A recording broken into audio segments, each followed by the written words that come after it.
Well, good afternoon, everyone. I want to welcome you to our time together today, and I'm very grateful to have this opportunity to be here and repeat the workshop I created for the West Coast Conference on Aging this April that sort of focuses on how we can work wisely with worry. And I want to thank Mary Lou Harrigan and Christine for the invitation to be here today. So worry, I don't know about you, but I can imagine. I think it's a topic that's both, it's relevant to everyone who's on this webinar today. And we're going to take about 45 minutes to explore some practical ways to both understand worry and to work wisely with it, such that we learn, and this is important, we learn to relate to our worry rather than to relate from our worry. So I'll say that again. We want to learn wise ways to relate to our worry rather than relating to life from our worry or the worries themselves. So everywhere you look these days, you hear the phrase, I think it's the new buzz phrase, which is, we are facing times of significant uncertainty. I'm hearing this everywhere I go. We are facing times of significant uncertainty. And I'm just wondering how that phrase lands with you. Maybe it fills you with dread, or maybe it makes you wish you had been born at a different time in the human experience. And what's so fascinating is the misguided idea that things in life are ever certain, that we can somehow control everything if we just work hard enough or smart enough. In fact, if you look back, every other generation of humans that have lived through, they've had to live through uncertainty. And it's just part of the human condition. So good times come and they go. Difficult times come and then they go. And now certainly within the past 2 years, we've had an immersion course of living with uncertainty. And many of us have discovered we actually might need some different tools to be with challenge. As evidenced by the skyrocketing rates of depression and anxiety throughout the age continuum, actually post, and I don't mean post-COVID, but during this, during the entire phase of COVID. So not to say we can avoid it all through learning new ways of relating to the mind, but what's the one thing that I'm probably have more control over than anyone else, and what can I influence most is probably myself and my mind. And how do I do that? With awareness, with interest, and with using my effort wisely. So it's important to state from the outset that fear, anxiety, and worry are normal parts of the human existence, that they arise in the response to danger and uncertainty. But the greatest challenge is not that fear and anxiety and worry arise, but that we often feel like they're running the show. We can even feel victim to their energy, and and that can often lead to a sort of feeling like we identify with them, like they're part of us, like as if we are our anxiety and our worry. Like, I'm an anxious person, or I'm just a worrier by nature. And we shrug our shoulders as if there's nothing that we can do about it. We're hostage in those moments, as if there's nothing to be done. So today, I'd kind of like to challenge that belief by sharing a few brain hacks with you around how to work wisely with worry. And this will include a little theory and a practical way to work wisely with worry, particularly adapted from the work of Elisha Goldstein and Judson Brewer, who I'll introduce you to in a minute. So I don't have any conflict of interest. I'm not selling you anything here, although I will mention an app that does cost you some money if you're interested, but it's not my app. This beautiful graphic was created at the conference by Adriana Contreras Correal. And while it looks busy on first blush, we're going to be talking about 4 different themes. So we'll explore what we mean. And I think this graphic is going to be available to you, and I'd encourage you to take it away and look back on it as a way to take the learnings that hopefully will come out of our conversation today and be able to turn them into relevance in your day-to-day world. So the first is on the left-hand side. We're going to explore what's meant by the term anxiety, fear, worry, and how they arise when we're dealing with uncertainty, which is life. The second piece is going to be understanding habit loops, and how they function and how they get us into challenge and how they don't serve us as well as we wish they would. And then we'll talk about sort of three principles of how we can work wisely with habit loops, that involves kind of three gears. And then finally, we'll walk through a practice that can be extremely helpful in the moment to pull yourself out of a worry loop. So again, thanks to Mary Lou and to Adriana for working hard on this graphic. We did a lot of edits to it just because it is there's so much going on in it, but it's really a beautiful capture of the conversation we're having today. So I'd like to introduce you to Elisha Goldstein. He's the psychologist and the author of a book called The Now Effect, mindfulness-based stress reduction every day. And then his most recent one is Uncovering Happiness. He is just a wonderful teacher who takes ideas and expresses them very clearly and practically. And if you look him up on YouTube, he has some of the best short snapper encouragement videos on how to work with your mind. So I'm grateful to Elisha for his teaching. And then Judd Brewer, who is the Director of Research and Innovation at the Mindfulness Center and Associate Professor in Behavioral and Social Sciences and Psychiatry at Schools of Public Health and Medicine at Brown University. He's written a couple of books, The Craving Mind in 2017 and The Unwinding Anxiety in 2021, which came out during the pandemic. And he actually does a lot of his teaching through an app called Unwinding Anxiety, which I've been through myself and I can wholeheartedly recommend, although there is a cost to taking it. But it's really powerful daily practice that you can do that actually does shift using a lot of the principles I'm going to be sharing today. So Judd loves to teach people to understand their minds so that they can become the master of them rather than the hostage. And he kind of likens it to our car. So you know that feeling when the steam starts to rise from under your hood, and you haven't got a clue. If you're like me, you haven't got a clue about what it might actually be, but it can't be good. And so we can get immediately sort of feeling overwhelmed, worrying that something is seriously wrong. How much is it going to cost? Where am I going to take it? Where will I get a reliable estimate? And on and on. But if you know about cars, you actually have an opportunity to kind of work with the situation from a very different perspective. The mind is quite similar. If we feel anxious or panicky and we don't understand how these feelings originate, they can feel overwhelming. So we're going to take a very superficial look at fear, anxiety, and worry, where they arise and how they actually look. Okay, so this is where we are on the diagram. Over to the left, we're going to explore fear, anxiety, and worry. So fear is an adaptive survival mechanism, right? Fear is completely adaptive. It's the oldest survival mechanism that we have. It's the automatic reaction to immediate danger, and it teaches us to avoid danger in the future through negative reinforcement. So its main evolutionary function is helping us to survive, and we certainly don't want to lose our connection with fear.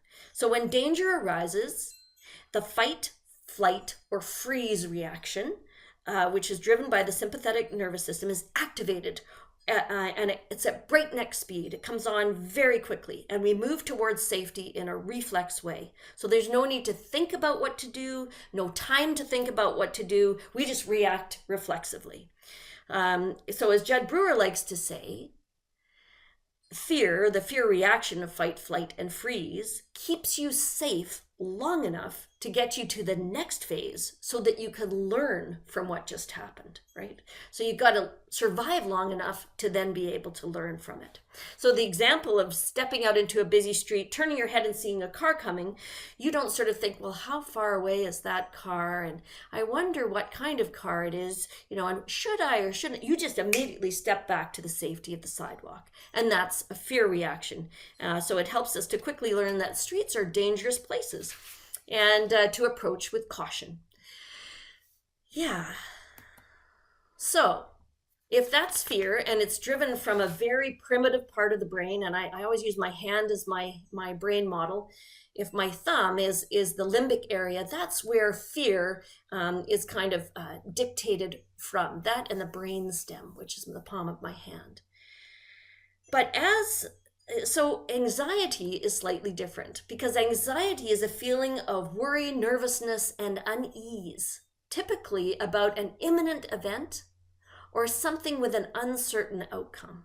Okay, so fear, it happens like this. Anxiety is a feeling. It's a feeling of worry and nervousness, and it's usually about something that's just about to happen or something with an uncertain outcome. Okay, so as we evolved over time, a layer of brain was placed over top of that limbic area, right? That's called the cortex. And the area of the cortex that we're interested in here is the prefrontal cortex, which is kind of sitting right behind my forehead. And that helps us to think and plan for the future. So the PFC, prefrontal cortex, PFC as we like to call it, predicts what will happen in the future based on our past experience. So it's the thing that takes that stepping out into the street when we were nearly hit by a car and says, not a good idea. So how am I going to prevent that from happening in the future? And this is how we learn from difficult experiences. So fear reaction handles the real dangers immediately, and then there's recognition of what just transpired once we're safe. So we kind of get trembly, we recognize what just happened, and we make plans then for it not to happen again.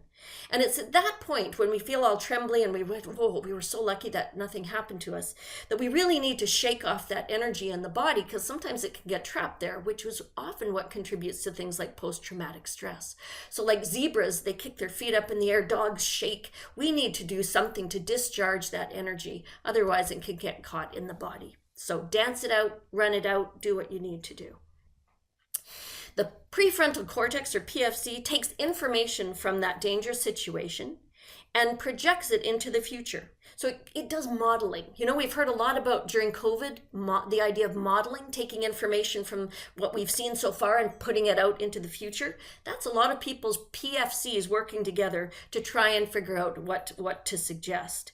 So, that modeling works well so long as the prefrontal cortex has good information to use.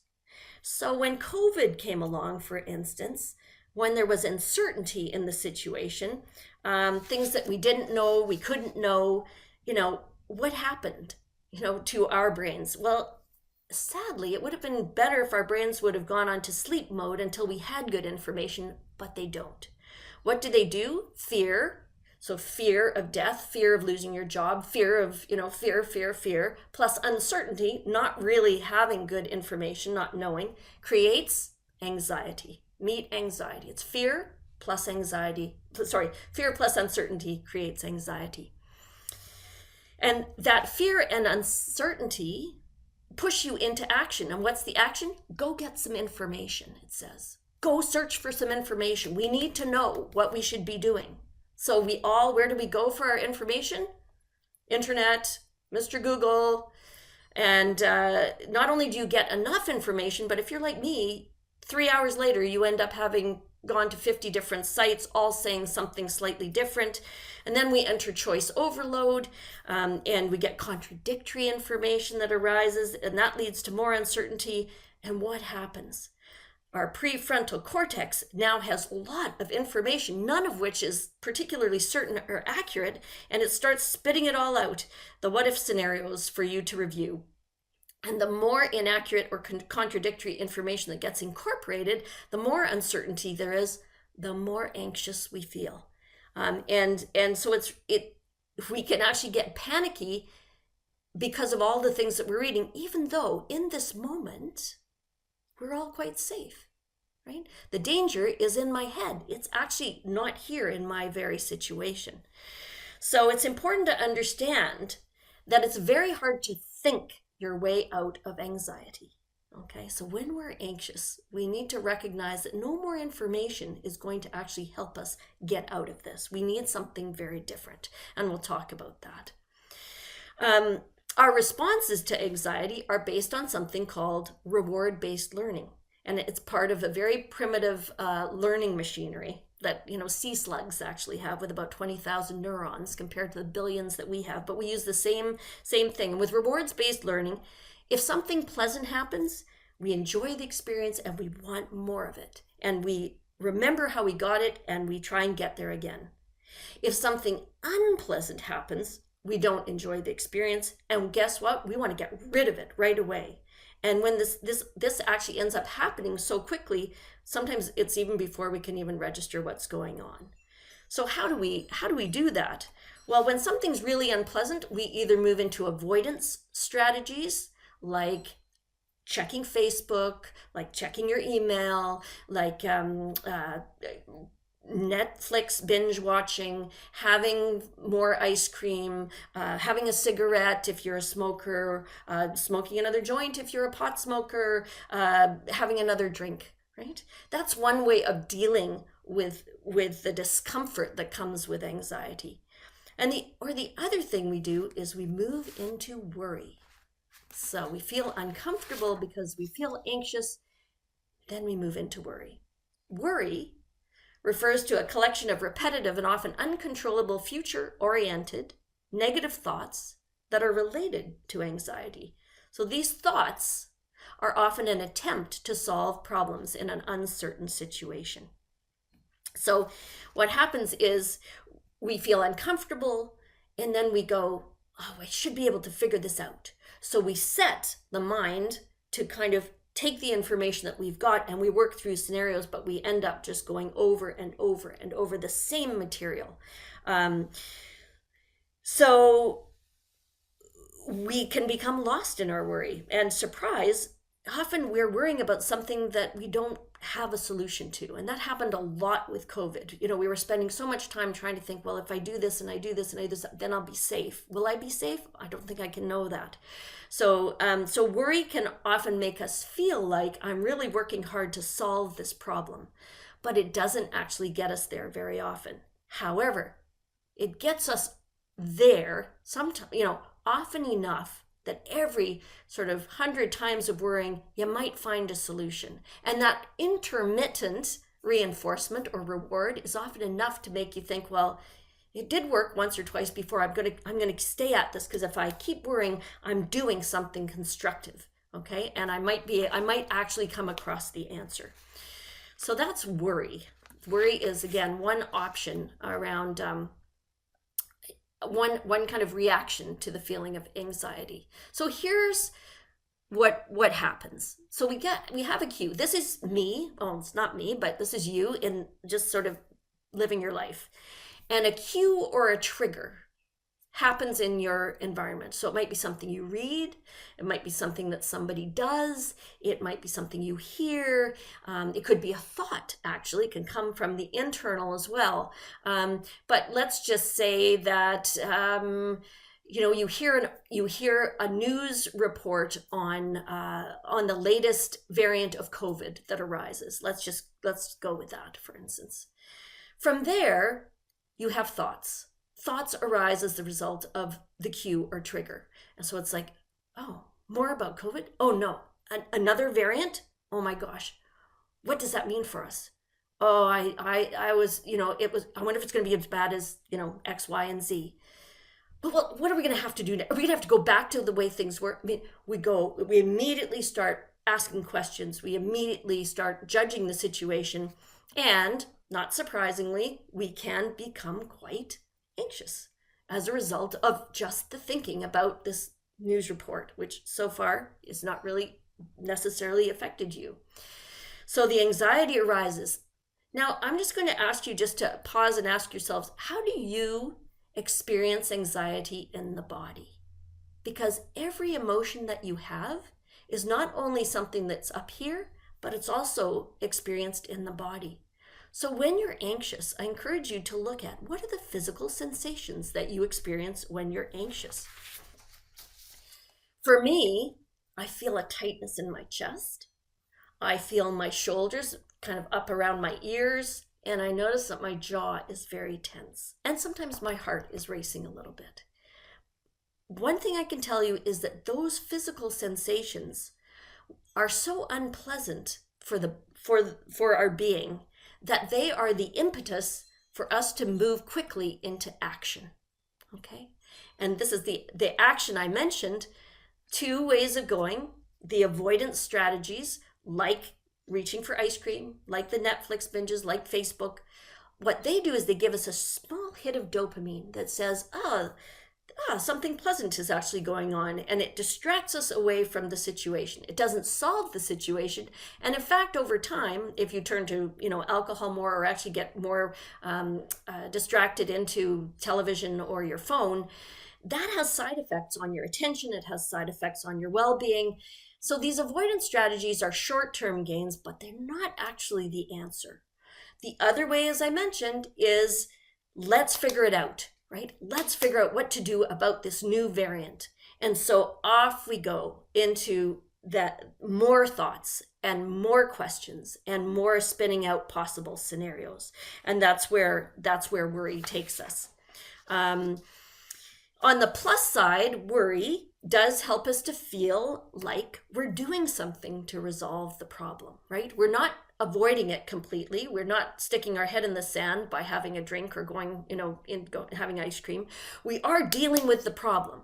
It's just that it doesn't work because we're trying to think our way out of the problem. And a lot of it is around things that are uncertain, where we don't know the answer. On the downside, we actually end up feeling more anxious, because the more we think, the more possibilities get stirred up, the more anxiety we have, and then we're in this loop of thought, emotion, physical sensations, and action. So the worry just keeps driving this loop around. So why do we keep going this route if it doesn't really help? Well, two reasons. Is that, as I mentioned, very occasionally worry generates a solution. And this intermittent reinforcement is a highly rewarding experience in some ways. So it's like, oh, well, it did work that one time, so I'm going to keep at it. And then other times we just do it because we don't know what else to do, right? We just don't know how else to handle it. The challenge too is that the more that we use worry, guess what? The more habitual it becomes. And we develop a super highway of neural pathways that lead us down that route very quickly. And we move into worry almost as on autopilot, to the point that, as I mentioned before, we can sort of just believe we're just a worrying kind of person, or we're just a natural worrier, or I'm just anxious. And what's happened is that it's just that we're on autopilot, that at this point our unconscious is kind of driving the show, as I mentioned. So what's the answer? So worrying is like a rocking chair. It gives you something to do, but it never gets you anywhere. This was Irma Bombeck said this, and I just love it. I should say very occasionally it gets you somewhere, but not often. So it might be it gets you to sleep, but other than that, not very helpful. So let's bring in how to work wisely with worry. What we need to do is this is a great example of where mindfulness can be really helpful. We need to step out of autopilot, that habit, that super highway of thinking that we are doing when we're worrying, and harness the superpower of awareness. So I need to move out of autopilot, where it's just kind of going on its own, to become aware of, oh, look, what is actually going on here? And Judd Brewer talks about 3 gears. And the first gear is to map out our worry loops, to map out the worry habit loops that I described just above. So I want to get curious about, what are my triggers? And what are my cues? What are the thoughts that come from that? And then, what's the emotion that arises? And start tracking, what are the physical sensations? And then what's the action? So I need to kind of get curious about how my particular looping works. So I'm going to map out my worry habits. The second gear, and that takes a while to get used to that, because you actually need to be aware that you're stuck inside the loop. Second gear, we want to update worry's reward value. If you remember, I said that we move towards things that are rewarding and away from those that aren't. So worry is a little bit positively rewarding because we feel like we're doing something in response to a problem, even though it's not that effective. And very occasionally it brings up an answer for us. But when we actually pause and say, like, what is this actually doing for me right now? What is this? How is this worry serving me right now?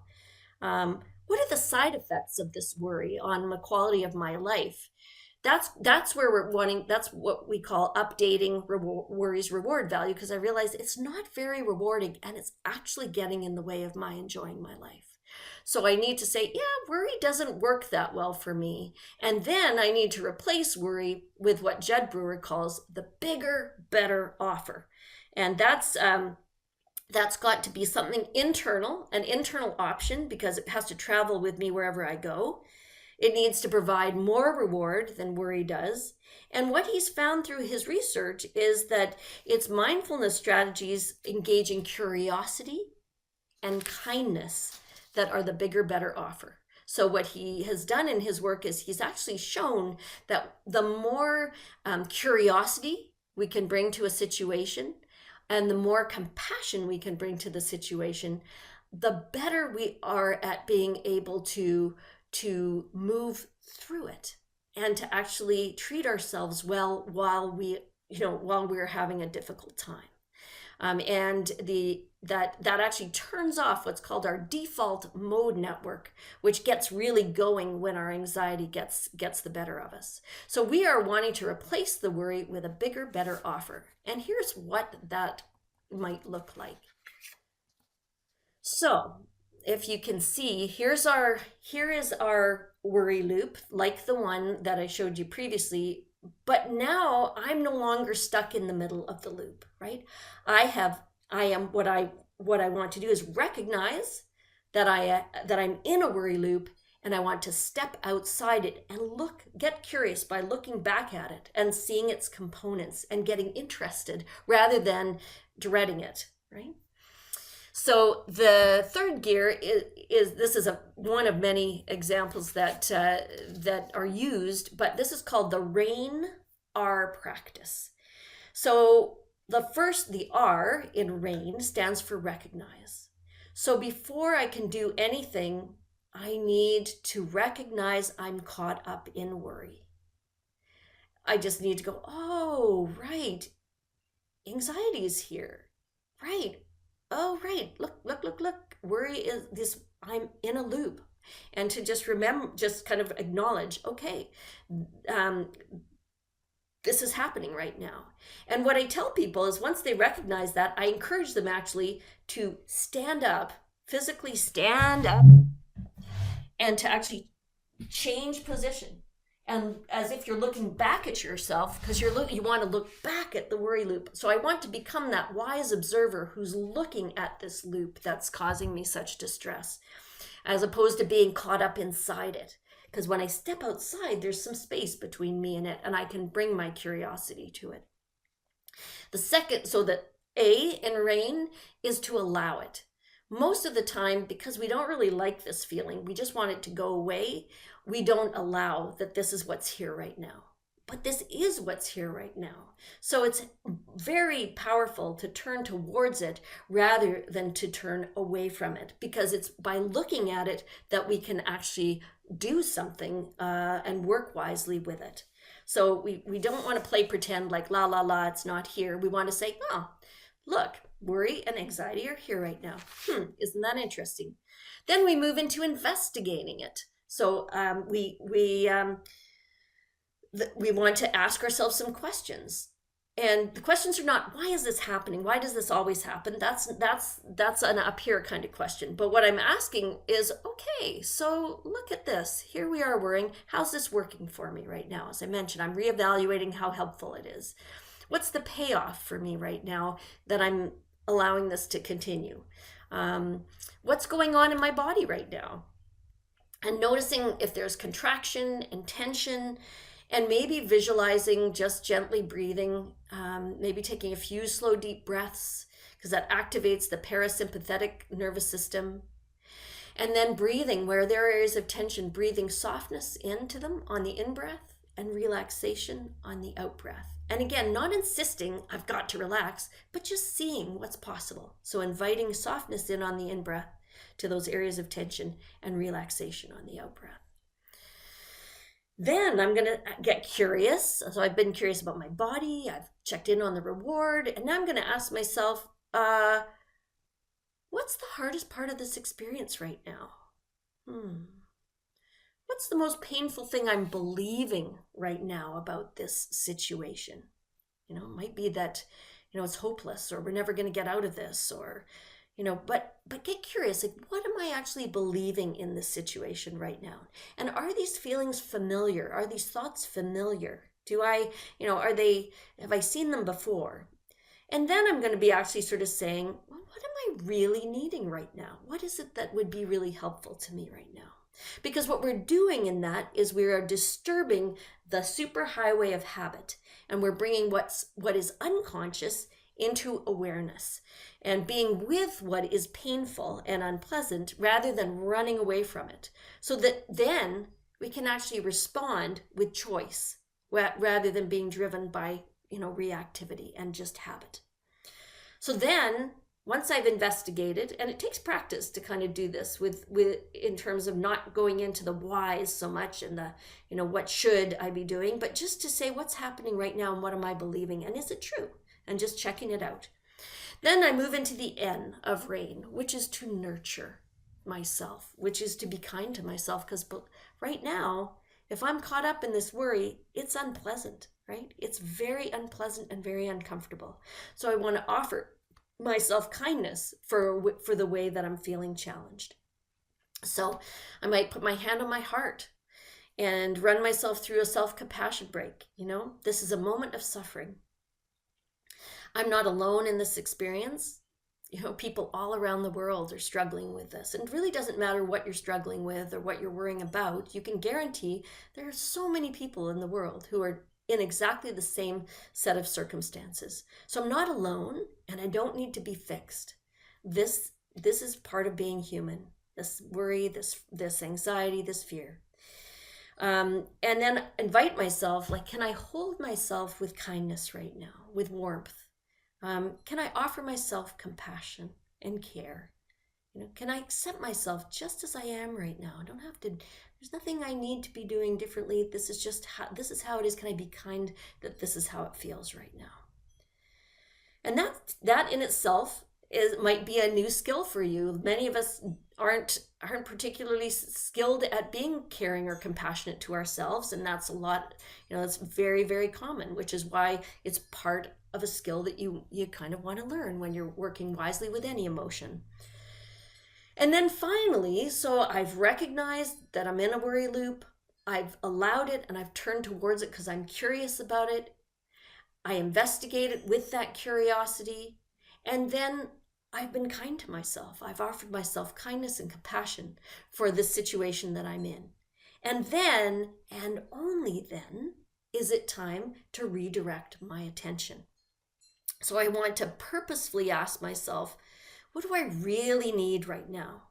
So it might be, what do I need to remember right now? And some key things that I kind of run through my particular brain are that unpleasant is here right now, but it won't be here forever. In fact, it probably won't be here in an hour.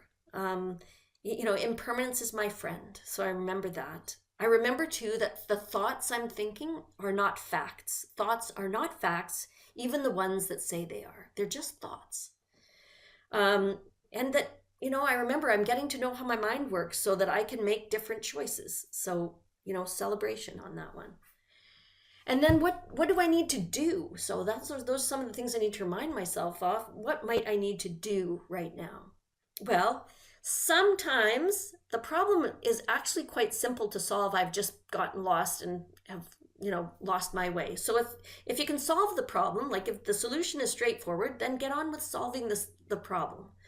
Sometimes we just get caught in the thought, even though we have a very good solution. So if you can, then go ahead and solve that problem.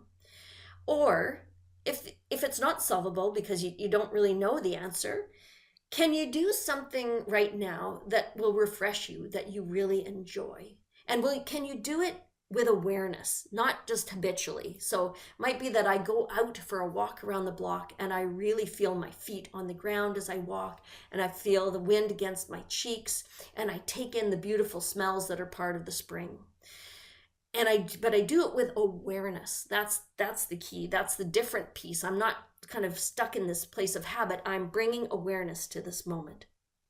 Or can I carry out some activity that's on my to-do list, the low-hanging fruit, and feel a sense of mastery because I was able to just kind of do something that I hasn't, it's been sitting there for ages, and I'll just do it. And that sense of mastery can often help us to overcome that fear, that experience of worry.